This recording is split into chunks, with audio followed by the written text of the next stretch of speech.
Anies Sohibul Iman, Basuki Ida Fauziah, sama RK Kaisang. Lagi-lagi juga tidak banyak berubah. Ini Anies Sahroni, Basuki Ida Fauziah, Ridwan Kamil, Mardhani Alisera. Asumsinya PKS tiba-tiba pindah ke mana, ke Kim sama Mbak Sheryl gitu ya. Ternyata juga tidak belum banyak perubahan yang di dampaknya belum ada ya. Kamil signifikan. Nama-nama lain kecil-kecil di bawah 1,5%. Jadi sekitar awareness warga terhadap pelaksanaan pilkada itu baru di kisaran 70%.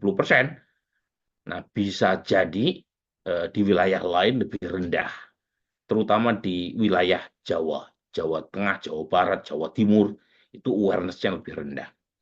Nah, ini sekaligus masukan buat KPU, sosialisasi harus terus ditingkatkan, karena kita tahu sampai sekarang belum ada calon definitif dan calon pun berpasangan secara sporadis tanpa menginformasikan secara lengkap kapan hajatan elektoral di tingkat lokal itu diadakan. Nah, ini yang tadi saya sebut, ya, top of mind. Top of mind ini artinya kami tidak memberi informasi siapa calon gubernur yang akan disodorkan kepada pemilih. Jadi terserah pemilih menjawab siapapun. Dan karenanya mereka bebas memilih. Termasuk muncul Joko Widodo ya 0,1%. Ada yang menyebut nama-nama lain ya pada umumnya nama-nama yang biasa kita dengar berkaitan dengan calon pemimpin di Jakarta ya. Tetapi overall ini menarik kalau kita lihat dari simulasi top of mind tanpa memberikan pilihan jawaban apapun, itu yang tidak memberikan jawaban secara spontan cuma 16%. Artinya relatif kecil. Ya, relatif kecil. Nah, ini sebagian besar warga di Jakarta sudah punya pilihan secara spontan, secara terbuka. Ya, ini menarik buat saya ya, karena pemilunya masih sekitar 3-4 bulan, calon belum ditetapkan secara definitif oleh KPUD, tetapi warga sudah punya preferensi. Nah, kemana preferensi itu disalurkan? Hampir 40%, tepatnya 39,7%, itu memilih Anies Baswedan. Ini kita bisa sebut sebagai strong voters, karena mereka bisa menyebut nama calon gubernur tanpa kita brief nama-nama yang akan maju. Kemudian 23,8% itu menyebut nama Ahok. 13,1% menyebut nama Ridwan Kamil. Ini top 3. Ya, selisih antara Anies dengan Ahok signifikan, dan selisih antara Ahok dengan Ridwan Kamil signifikan. Nama-nama lain kecil-kecil di bawah 1,5%. Jadi nah nanti kita coba diskusikan, mungkin nggak muncul kuda hitam dalam konstelasi seperti ini. Tapi sebelum ya, kita masuk ke diskusi mengenai kuda hitam itu, ya, dari tadi kita bicara kuda ini ya, Rizka ya, ada horse race, pacuan kuda, yang kedua ada kuda hitam. Ya. Nah ini ya, ini simulasi banyak nama. Jadi nama-nama yang beredar di kalangan elit maupun media itu kita masukkan dalam list nama, 40 nama. Jadi nggak main-main ya. Jadi nama yang disebut sebagai calon alternatif pun kita masukkan. Ada Tri Risma hari ini, ada Erick Thohir, ada Ahmad Saroni, ada Raffi Ahmad, ada Sri Mulyani, kan nama itu muncul ya dari kalangan elit partai termasuk PDI Perjuangan, Erwin Aksa, Kaisang, Jarot, Heru Budi Hartono, PJ sekarang ya, Sandiaga Uno, Andika Perkasa, semuanya kita sebut ya. Termasuk calon gubernur dari Partai Hijau, Haris Azhar, Grace Natali, Dudung, Basuki Hadi Mulyono. Tetapi ternyata nama-nama yang tadi saya sebut, itu elektabilitasnya sangat tidak kompetitif, di bawah 2%.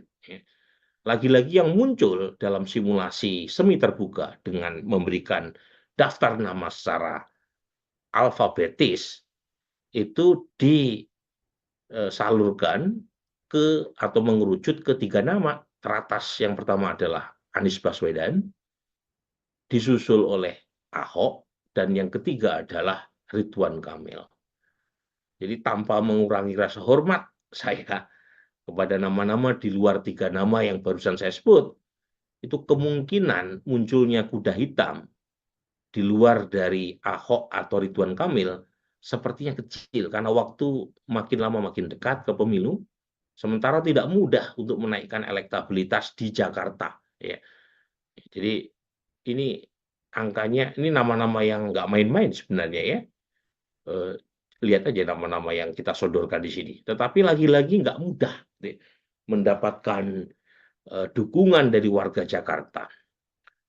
Ini nama Sohibul Iman pun ada di sini. Tapi ya kecil elektabilitas. Ini simulasi 16 nama. Jadi kita kerucutkan lagi, tadi 40 nama, sekarang 16 nama. Dan ketika kita kerucutkan, itu tidak serta-merta ketika nama-nama yang kita take out dari simulasi dari 40 ke 16 nama, kemudian ngeblok ke nama tertentu. Ternyata tidak. Jadi ternyata ya seperti ini, relatif tidak banyak perubahan. Ya. Anies masih di peringkat pertama, kisaran lagi-lagi di angka 41%, disusul Ahok, lagi-lagi di sekitaran 27 sampai 28%, kemudian Ridwan Kamil 17%. Kemudian ini 11 nama. Ya, dari 16 kita kurangi lagi nama-nama yang tersisa, ya, itu nama seperti selain Ahok, Anies, dan Ridwan Kamil, ada Tri Risma hari ini, ada Kaisang, ada Ahmad Sahroni, ada Heru Budi, ada Ahmad Saihu, Presiden PKS, ya. Ada Sandiaga Uno yang belakangan muncul, ada Ahmad Riza Patria, ada Ahmad Zaki Iskandar. Ya. Ini 9 nama. Jadi relatif tidak ada perubahan berarti. Ini 4 nama. Ya. Dengan asumsi Ibu Risma dicalonkan oleh PDI Perjuangan, elektabilitasnya pun tidak kompetitif ya, tanpa moral sehormat ya, meskipun beberapa waktu lalu saya barusan ketemu sama beliau, tetapi kalau angkanya cuma 1,8%, ya apa mau dikata gitu ya. Jadi Bu Risma, kalau kita lihat dari survei-survei sebelum beliau menjadi Menteri Sosial, waktu itu sempat Ibu Risma muncul sebagai calon kuat ya Gubernur DKI Jakarta, tetapi belakangan sepertinya preferensi warga mulai bergeser dari Ibu Risma. Ini 3 nama. Jadi lagi-lagi seperti ini polanya. Jadi Anies memang unggul, cukup signifikan dibanding 2 nama yang lain, tetapi yang menarik, ya, keunggulan Anies ini tidak mencapai 50%. Ya. Jadi, dan kalau kita lihat nanti dalam simulasi head to head, polanya menarik karena suara Pak Basuki dengan suara Ridwan Kamil itu cenderung berasal dari captive yang sama. Jadi kalau salah satunya itu di take out, itu kemungkinan migrasi ke Anies kecil. Nah, itu ya. Nanti kita akan sampaikan. Ini 3 nama dengan asumsi Kaisang maju sebagai calon gubernur. Jadi memang tidak mudah ya, di Jakarta. Di Jawa Tengah beberapa waktu lalu kita rilis, Kaisang menempati peringkat pertama di Jawa Tengah. Ya. Padahal Mas Kaisang tidak memasang baliho atau berkampanye ya, di Jawa Tengah. Beliau lebih banyak beraktivitas di Jakarta. Tetapi sepertinya warga Jakarta belum bergeming ya, untuk memilih Mas Kaisang sebagai calon pemimpin daerah di Jakarta. Tapi resonansinya justru bergetar di Jawa Tengah. Ya. Nah ini suara Ahok, ya, lihat tuh suara Ahok. Lebih banyak lari kemana ketika Ahok nggak ada? Ridwan Kamil. Ridwan Kamil sekitar 17%, langsung melejit ke 33,8%. Nah, suara Ahok yang memilih Anies itu kecil. Jadi ketika suara Ahok di take out. Ya. Jadi ini lagi-lagi menunjukkan bahwa Anies itu punya captive Tapi kemampuan Anies untuk mengambil basis pemilih Ridwan atau Ahok itu relatif kecil. Jadi artinya kalau Anies, Ahok, dan Ridwan Kamil maju, tiga-tiganya, ya, maka yang diuntungkan adalah Anies Baswedan. Ya, karena tadi suara Ridwan dan Anies dan Ahok itu cenderung beririsan, ya, cenderung overlap. Ya, dan karenanya Ahok dan Ridwan Kamil kemungkinan besar akan lewat sama Anies kalau dua-duanya maju. Ya. Ini head to head Anies versus Basuki Cahayapurnama. Jadi, nah kalau melihat angka ini, suara Ridwan Kamil memang lebih banyak yang lari ke Ahok, ya, sekitar 17 atau 18% di 3 nama, itu lebih banyak yang lari ke Ahok. Ahok awalnya 27-42%, tetapi ada ya sekitar berapa? 4%-an ini suara Ahok yang lari ke Anies Baswedan. Ini kalau Anies versus Ridwan Kamil. Nah, suara Ridwan Kamil awalnya sekitar 17% itu bertambah jadi 38%. Meskipun lagi-lagi head to head per hari ini masih Anies yang unggul, kisaran 50 versus 38,8%. Tetapi selisihnya itu lebih mendekat. Seandainya entah Ahok atau Ridwan Kamil yang mengalah untuk melawan Anies. Tetapi kalau tiga-tiganya maju, keunggulan Anies jauh lebih signifikan. Ya. Ini kalau Anies tidak maju, sepertinya kecil ya, karena sudah dideklarasikan sama Bung Willy. Gitu ya. Jadi kemungkinan besar Mas Anies maju. Ya. Dan mudah buat Mas Anies untuk dapat tiket. Ya namanya pertama beliau adalah gubernur ya, periode 2017-2022. Yang kedua elektabilitasnya paling tinggi. Jadi buat meskipun beliau bukan bagian dari Kim, saya kira mudah buat Mas Anies dapat tiket. Jadi setelah Nasdem saya kira gampang sekali ya. Tinggal yang lain berbagi urusan cawagup ya. Tapi lagi-lagi kalau misalnya Mas Anies tidak maju, ini namanya juga simulasi ya. Tadi saya sampaikan di awal semuanya berbasis simulasi karena belum ada calon definitif. Nah, kalau misalnya Mas Anies tidak maju, itu suara Mas Anies itu lebih banyak yang mengalir ke Ridwan Kamil. Ya. Tuh, awalnya 17, memang ada yang lari ke Ahok juga, tetapi lebih banyak yang lari ke mana? Ke Ridwan Kamil. Nah, ini untuk melihat trennya. Jadi, kalau melihat tren seperti ini yang sebelah kiri ini top of mind ya, top of mind. Itu terlihat betul bahwa Mas Anies itu udah punya strong voters. Dari top of mind sampai simulasi 3 nama, itu elektabilitasnya nggak bergerak jauh, antara 39,7 sampai 43,8%. Ya. Jadi ini strong loyalis. Nah, demikian juga dengan pemilih Ahok. Ada kenaikan top of mind 23, 3 nama 32%, tetapi slope kenaikannya tidak lebih besar dari sekitar berapa? 9 sampai 10%.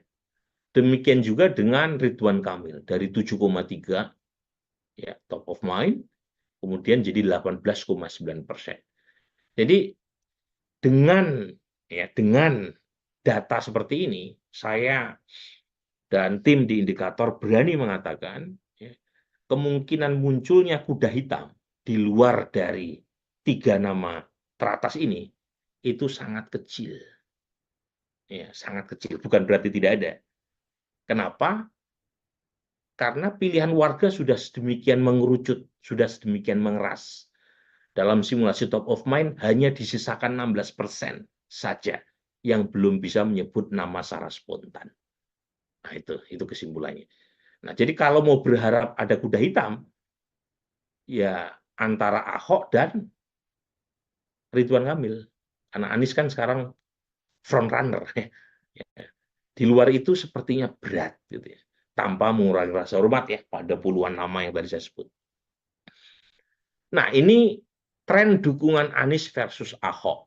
Ya, tren dukungan Anies versus Ahok. Jadi kan kita punya banyak simulasi tuh. Ya, terakhir simulasi head to head Anies versus Ahok. Jadi ketika simulasi itu kita buat dan kita lihat khusus antara dua nama ini dengan asumsi terjadi rematch, ya, terjadi rematch ini persis kayak Holyfield versus Tyson, gitu ya. Yang kita belum tahu adalah siapa Mike Tyson-nya, siapa Holyfield-nya, ya kan. Tapi kan ini itu kan 2 kali tuh ya rematch ya. Dan Tyson kalah terus 2 kali gitu. Nah, pertanyaannya siapa yang jadi Tyson yang kalah 2 kali lawan Holyfield? Nah, itu kita tunggu nanti. Tapi kalau kita lihat trennya begini, ya, tuh lihat ya, itu memang ketika 3 nama masih ada Ridwan Kamil di situ, dan Ridwan Kamil di take out, itu suara Mas Anies ya, itu nambah juga loh, dari 43 ke 52. Suara Ahok tentu saja bertambah, 32 ke 42. Tetapi selisihnya masih lumayan 10%. Ya. Tidak berbeda jauh ketika 3 nama, ketika masih ada Ridwan Kamil. Tapi coba kalau kita lihat Anies versus Ridwan Kamil. Ya. Nah ini, jadi kalau kita lihat angka di sini, sepertinya berat ya Ahok nih ya. Karena dia tidak cukup punya daya tarik kuat menarik pemilih Ridwan Kamil di simulasi head to head. Karena selisihnya tidak berbeda jauh antara head to head Anies versus Ahok banding Anies versus Ahok versus Ridwan Kamil simulasi 3 nama. Tapi kalau misalnya yang kita zoom in itu adalah Anies versus Ridwan Kamil, ini simulasinya, dan ini 3 nama di sini adalah Ridwan Kamil, Anies dan RK dan Ahok ya, 3 nama ini selisihnya cukup jauh kan, 43,8%, suara Ridwan Kamil 18,9%, suara Ahok sekitar 32% di sini. Tapi ketika Ahok tidak masuk dalam simulasi, ya asumsikan Anies versus RK secara langsung, itu suara pemilih Ahok itu cenderung lari ke RK. 32%, suara RK awalnya 18%, langsung melonjak 20%. Ya, jadi 38,8. Selisihnya dalam 3 nama antara Anies versus Ridwan Kamil itu puluhan persen, tapi ketika 2 nama selisihnya menipis, jadi sekitar 11%. Nah, jadi meskipun Ahok nomor 2, ya, meskipun Ahok nomor 2 di bawah Anies dalam semua simulasi dan di atas Ridwan Kamil, tetapi kalau melihat tren ini, sepertinya RK lebih kompetitif melawan Anies ketimbang Ahok. Nah, ini kesimpulan penting saya kira ya. Nah, pertanyaannya kenapa? Saya kira tidak perlu menjadi doktor psikologi politik seperti Mbak Rizka untuk mengetahui jawabannya ya. Jawabannya ya karena Ahok punya historical burden ya terkait dengan kejadian 2016-2017, dan itu yang membuat suara Ahok kayak semacam flat gitu ya, tidak mampu menarik basis pemilih terutama Muslim ya, konservatif di Jakarta. Nah ini Ahok versus Ridwan Kamil, asumsi Anies tidak maju ya. Ini selisihnya rata-rata sekitar berapa? Antara 27, 15, 27, 17 ya. Semua simulasi kecuali simulasi head to head. Head to head. Dalam simulasi head to head, ya, dengan asumsi Anies tidak maju, suara Anies ternyata lebih banyak lari ke Ridwan Kamil. Langsung suara Ridwan Kamil melejit. Ada yang lari ke Ahok tentu saja, tapi suara Anies jauh lebih banyak yang lari ke Ridwan Kamil. Jadi imbang. Nah, ada 10,6% yang belum menjawab. Jadi kesimpulan kami ya, dengan melihat angka ini, memang Ridwan Kamil nomor 3, tapi kemampuan Ridwan Kamil untuk menyerap basis Anies atau basis Ahok itu jauh lebih baik ketimbang Ahok atau Anies. Jadi dalam hal ini sepertinya Ridwan Kamil lebih dianggap inklusif ya oleh pemilih Jakarta. Jadi ini ada sebuah cerita nih ya, kasus di Amerika ya. Dulu Lincoln berhadapan dengan, saya lupa namanya, calon presiden dari Partai Republik. Apa namanya, Lincoln ini sebenarnya tidak dianggap sebagai calon kuat awalnya, Abraham Lincoln, karena dia dianggap terlalu moderat.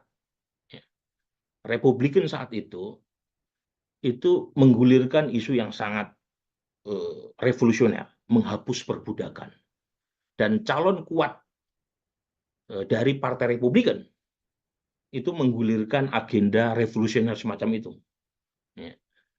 Tapi Lincoln dengan agenda sentrisnya itu coba merangkul, dan dia punya statement yang sangat menarik saat itu.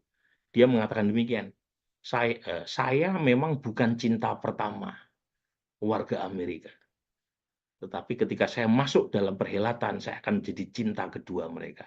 Dan itu terbukti. Ketika dia menang konvensi melawan calon kuat dari Partai Republikan yang sangat radikal, ya, dia menang, dan setelah itu semua calon-calon yang tidak lolos di putaran kedua tidak mau memilih calon yang radikal tadi karena terlalu keras. Dia berada di belakang Lincoln, dan setelah itu Lincoln menang di semua wilayah.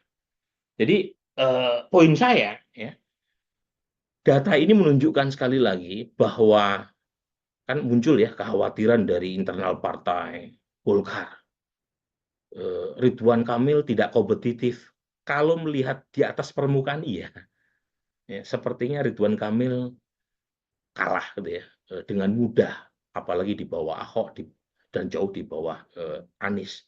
Tetapi data ini menunjukkan bahwa Ridwan Kamil tidak semudah itu kalau misalnya maju dan kemudian diprediksi akan kalah dengan mudah. Ternyata nggak semudah itu kalau kita melihat angka ini. Meskipun lagi-lagi per hari ini selisihnya ya masih sekitar 11%, head to head melawan Anies.